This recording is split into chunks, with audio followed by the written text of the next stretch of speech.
بسم اللہ الرحمن الرحیم۔ تنویر الآثار کتاب العلم، صفحہ نمبر 26۔ آج جو ہے کتاب العلم کا آغاز کیا جائے گا انشاءاللہ تعالی۔ ابھی تک کتاب الایمان چل رہا تھا، اسی کے پھر باب کئی سارے آئے تو اس کا جو ہے درس دیا گیا۔ دیکھیں یہ بات ذہن میں رکھے کہ ایک ہوتا ہے کتاب، ایک باب اور ایک فصل، تین چیزیں جب تحریر کتاب کی جاتی ہے تو تین کیٹیگری میں بانٹی جاتی ہے چیزوں کو، مسائل کو جو بھی عنوان رکھے جاتے ہیں وہ تین چیزوں میں، بالخصوص فقہ کی کتابوں میں، حدیث کی کتابوں میں یہ ساری چیزیں عمومی طور پر باندھی جاتی ہیں۔ کتاب جو ہوتا ہے وہ ایک مستقل چیز کے اوپر مکمل بیان ہوتا ہے، اور باب یا ابواب جو بھی کہہ لیں تو یہ جو ہوتے ہیں وہ ایک جنس کے اوپر جو ہے بیان اس میں کیا جاتا ہے، ایک جنس کے اوپر، اور فصل جو ہوتی ہے تو وہ جنس کی ایک نوعیت کے اوپر جو ساری چیزوں کو ایک جگہ اس کے تحت جمع کیا جاتا ہے۔ سمجھ میں آ رہی ہے؟ اسے مثال سے سمجھ میں آئے گی۔ دیکھیں جیسے طہارت لے لے، طہارت ایک عنوان ہے بہت بڑا، ٹھیک ہے؟ تو جہاں بھی اگر طہارت کے مسائل آپ پڑھیں گے، ٹھیک ہے، جیسے بہار شریعت ہو گیا یا پھر علماء متقدمین یا متاخرین کسی کے بھی کتب کو پڑھیں تو اس میں دیکھیں گے یہ رہے گا کہ کتاب و طہارت کا جو ہے مستقل ایک کتاب یہ باندھیں گے۔ اس کے بعد پھر طہارت میں بہت ساری چیزیں آ جاتی ہیں، وضو کا بیان ہے، اس کے بعد غسل کا بیان ہے، تیمم ہے، پاکی اور ناپاکی کا بیان ہے، نجاست کا ہے، کپڑوں کا پاک کرنا، بہت سارے مسائل آ جاتے ہیں نا۔ تو یہ کتاب الطہارہ ایک باندھ دیا گیا، مستقل عنوان رکھ لیا گیا۔ اس کے بعد اب جو ہے اس کے ضمن میں اب الگ الگ کیٹیگری کی جائے، جیسے وضو کا بیان کرنا تو وہ بھی طہارت میں ہی آتا ہے، تو اس کو جو ہے باب الوضو، باب الغسل، ٹھیک ہے، باب التیمم، اس طور پہ اب اس کے ابواب باندھے جائیں گے، ٹھیک ہے۔ اور فصل جو ہوتی ہے اس کے ساری نوعیت کو، اس مسئلے کی ساری نوعیت کو بیان کی جائے گی۔ جیسے اب غسل کا بیان چلا یا کتاب الطہارت سے باب الغسل میں آئے، اب باب الغسل سے اب غسل کی نوعیت کا بیان آئے گا، ٹھیک ہے۔ غسل کے ایک فصل باندھی جائے گی، اس میں فرائض کا بیان، پھر ایک دوسرے فصل میں جو ہے سنن کا بیان، پھر تیسرے میں غسل واجب کرنے کا بیان، کب واجب ہوتا ہے، اسی طرح وضو کا لے لے، ٹھیک ہے۔ تو اس طور پہ کتاب، باب اور فصل کا جو ہے انتخاب کیا جاتا ہے۔ بہرحال یہ سرسری طور پر ہم نے بتائی ہے، اس کی مزید تفصیل ہے۔ تو آج جو ہے کتاب العلم پڑھیں گے، تو یہ سمجھ لے کہ علم جو ہے یہاں مراد جو ہے علم سیکھنے اور سکھانے کے فضائل، ٹھیک ہے۔ یہاں جو علم سے مراد ہے وہ کیا ہے؟ علم سیکھنے اور سکھانے کے فضائل، اور علم سے مراد جو ہے علم شرعی ہے، یعنی قرآن، حدیث، فقہ وغیرہ یہ سارے علم، ٹھیک ہے۔ خیال رہے یہ چیز کی بھی کہ علم نور الہی ہے جو بندہ کو عطا ہوتا ہے، ٹھیک ہے۔ اگر بشر سے حاصل ہو تو کسبی کہلاتا ہے، اگر کسی انسان سے علم حاصل ہو رہا تو وہ علم کسبی ہے، کہ کسبی علم کہلاتا ہے، اور اگر اللہ کے جانب سے عطا ہو رہا ہے بلا واسطہ تو وہ لدنی کہلاتا ہے، ٹھیک ہے۔ علم لدنی، علم کسبی اور علم لدنی دو ہو گئی۔ اب علم لدنی کی بھی بہت ساری قسمیں ہیں، وحی ہے، الہام ہے، فراست ہے وغیرہ۔ وحی جو ہوتے ہیں وہ جانتے ہی ہیں، انبیاء کرام کے ساتھ خاص ہیں، جو اللہ کی جانب سے ان لوگوں پہ وحی ہوتی تھی۔ اچھا، الہام جو ہوتے ہیں یہ اولیاء اللہ کے ساتھ ہے، ٹھیک ہے، اولیاء اللہ پہ الہام اللہ کی جانب سے ہوتے ہیں، اور فراست جو ہے یہ ہر مومن کو بقدر ایمان نصیب ہوتی ہے۔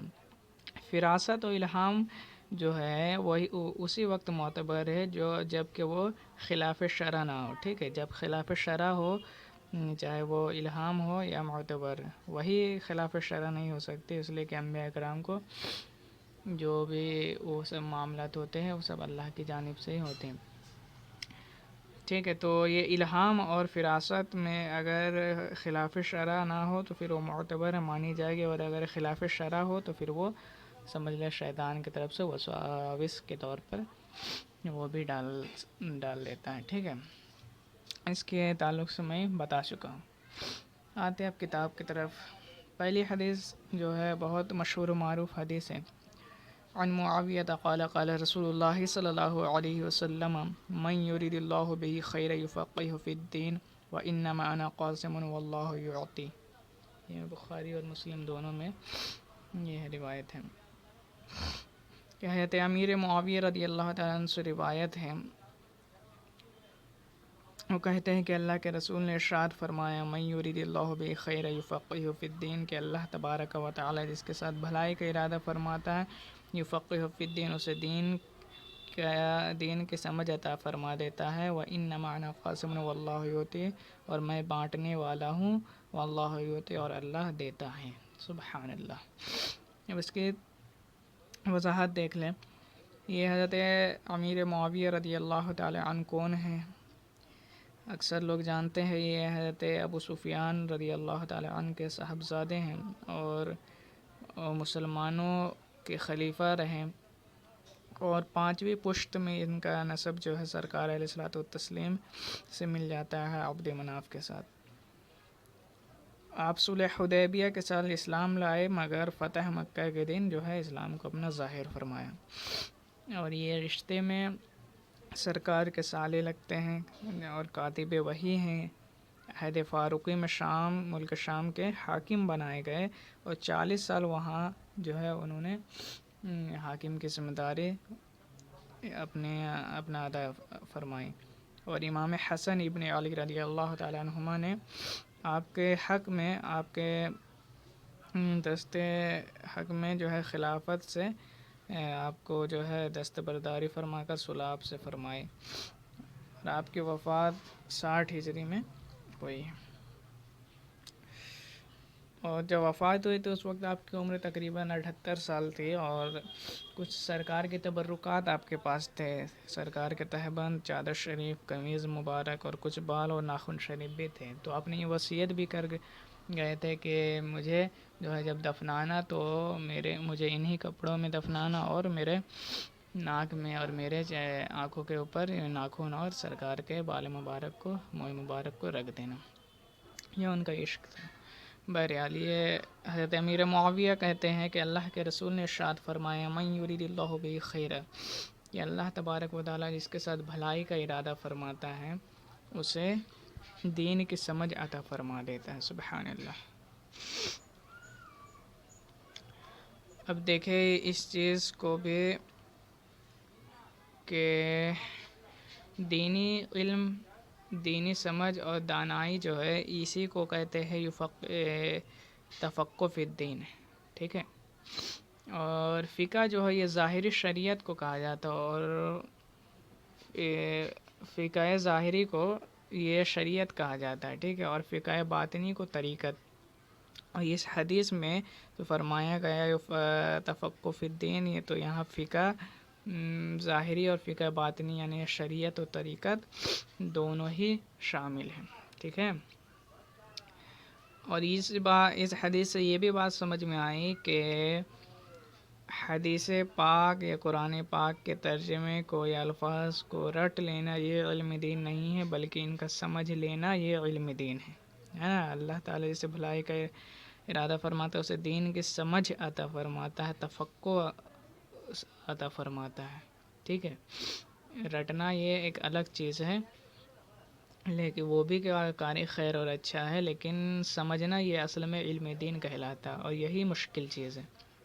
اسی کے لیے فقہا کی تقلید کی جاتی ہے، اور مفسرین و محدثین جتنے بڑے بڑے گزرے انہوں نے مجتہدین کی تقلید کیوں کی؟ کیا انہیں حدیث کمیات تھی، یا پھر انہیں قرآن کے تفسیر وغیرہ وہ تو کر لے آتے تھے، لیکن مجتہدین کو جو ہے اللہ نے دینی سمجھ عطا فرمائی تھی، جو مسائل کی گہرائی تک وہ پہنچتے تھے، تو ان کی رسائی وہاں تک نہیں تھی، تو ان لوگوں نے بھی تقلید کو اپنے اوپر لازم سمجھتے ہوئے تقلید کی۔ اور جو قرآن پاک میں اللہ تبارک و تعالیٰ نے فرمایا من یعط الحکمت فقد اوتی خیرا کثیرا، کہ جسے حکمت دی گئی اسے بے شمار اسے ڈھیروں خیر دیا گیا، تو وہاں حکمت سے مراد بھی فقہ ہی ہے، ٹھیک ہے۔ قرآن و حدیث کے ترجمے یہ رٹ لینا، تو یہ اس چیز کو جو ہے جو علم دین سے تعبیر نہیں کیا جائے گا، ورنہ تو پھر ابو جہل بھی عالم ہو جائے گا، لیکن عربی تو وہ بھی جانتا تھا اور وہ بھی ترجمہ سمجھتا تھا، بلکہ حدیث و قرآن کا علم جو ہے اور اس کا کمال یہ ہے کہ ان کو سمجھ لینا، یہ مطلب کہ تفقہ فی الدین کے اوپر جو ہے اس کو تفقہ فی الدین سے حصہ مل گیا، جب قرآن و حدیث کی گہرائیاں ان کو سمجھ آنے لگیں۔ عالم دین اصل میں وہ ہے جس کی زبان پر اللہ کا فرمان ہو اور دل میں ان کا فیضان ہو، ہے نا، اس لیے کہ فیضان بغیر فرمان کے بیکار ہے، جیسے کہ بجلی کے پاور بغیر فٹنگ بیکار ہے نا، اگر بجلی کے صرف تار لگا دیا جائے اس میں اس میں کرنٹ نہ دیا جائے تو وہ بیکار ہے۔ اسی طرح بجلی کے پاور تو ہے لیکن فٹنگ نہیں کیا گیا تو وہ بھی ابھی کام کارگر نہیں ہوگا، ہے نا۔ تو خیر یہ ہلکی سی تشریح تھی۔ پھر آگے ایک جز ہے اسی حدیث کا، انما انا قاسم واللہ یعطی، کہ میں بانٹنے والا ہوں، قاسم کہتے ہیں بانٹنے والے کو، واللہ یعطی اور اللہ دیتا ہے، سبحان اللہ۔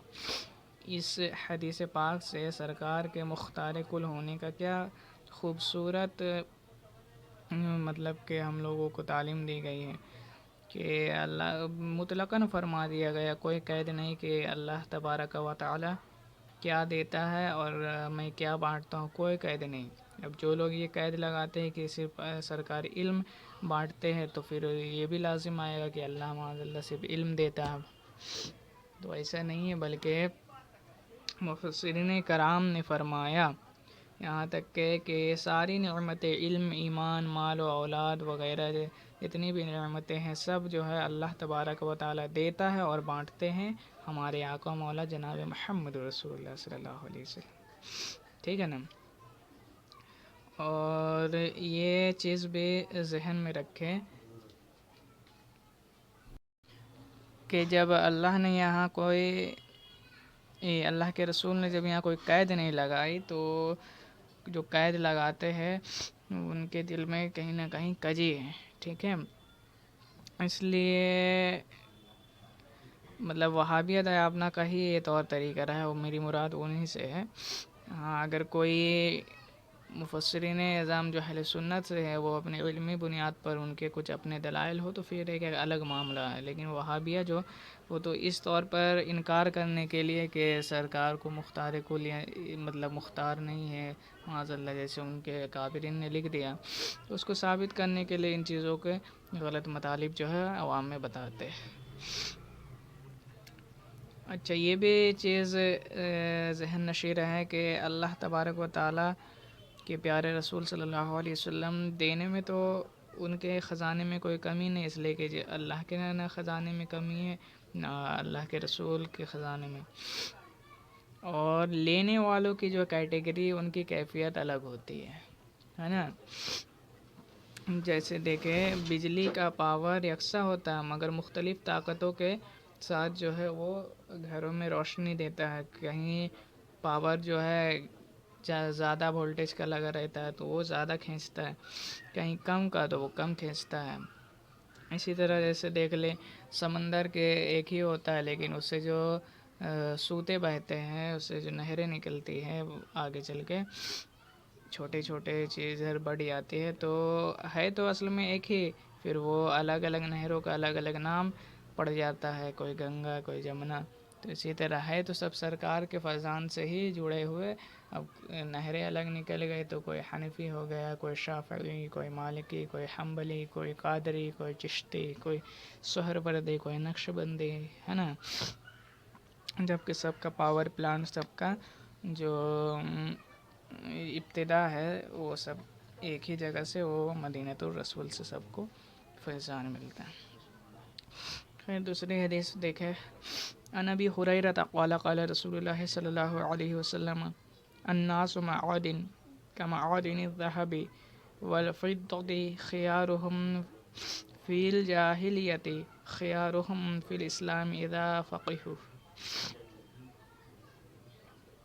حضرت ابو ہریرہ رضی اللہ تعالی عنہ سے مروی ہے، وہ کہتے ہیں کہ اللہ کے رسول نے ارشاد فرمایا الناس معادن كمعادن الذهب، کہ لوگ سونے، اچھا، الناس معادن كمعادن الذهب والفضة، کہ لوگ سونے اور چاندی کے کانوں کی طرح مختلف کانے ہیں. عوام جو ہے، لوگ جو ہے، انسان جو ہے، یہ کیا ہے، سونے چاندی کے کانوں کی طرح مختلف کانوں کے مثل ہیں. والفضة خيارهم في الجاہلیت خيارهم في الاسلام اذا فقهوا، تو جو کفر میں اعلیٰ تھے وہ اسلام میں بھی اعلیٰ ہیں جبکہ عالم بن جائے. یہاں دیکھیں علم کے یہ جو ہے بحث چل رہی ہے، تو علم کی فضیلت پہ ہی سارے حدیثیں آ رہی ہیں. کہتے ہیں کہ عام انسان جو ہے، تمام انسان وہ دیکھنے میں تو ایک جیسے ہیں، مگر سیرت، اخلاق اور صفات کے اس سے سبب جو ہے مختلف ہوتے ہیں، ہے نا. کوئی نیک کوئی بد. اور جو زمانہ ہے، آگے ارشاد فرمایا سرکار نے خیارہم فی الجاہلیہ، جو جاہلیت میں یعنی کفر میں اعلیٰ تھے، خیارہم فی الاسلام، وہ اسلام میں بھی اعلیٰ ہوں گے، اذا فقہوا، جبکہ وہ علم دین یعنی فقاہت حاصل کر لے. سبحان اللہ. فقاہت کی وجہ سے ان کی جو پوسٹ تھی، ان کا جو منصب تھا، اسے برقرار رکھا گیا. کس وجہ سے؟ فقاہت کی وجہ سے. جیسے کوئی شخص پہلے ایک قبیلہ کا سردار تھا، وہ کافر تھا، پھر وہ ایمان لے آیا تو اور اس نے علم دین بھی سیکھا، تو اس کو اس منصب سے ہٹایا نہیں جائے گا، بلکہ وہ اسی منصب پہ، اس لیے کہ اسلام جو ہے یہ عزت و وقار دینے آیا ہے کسی کو. جب وہ پہلے سردار تھا، اسلام لا کر کے اور ذلیل ہو جائے تو یہ پھر تو غلط ہو جائے. تو اسلام تو عزت دینے کے لیے آیا ہے، تو پھر اسلام ایسا کیسے کرے گا؟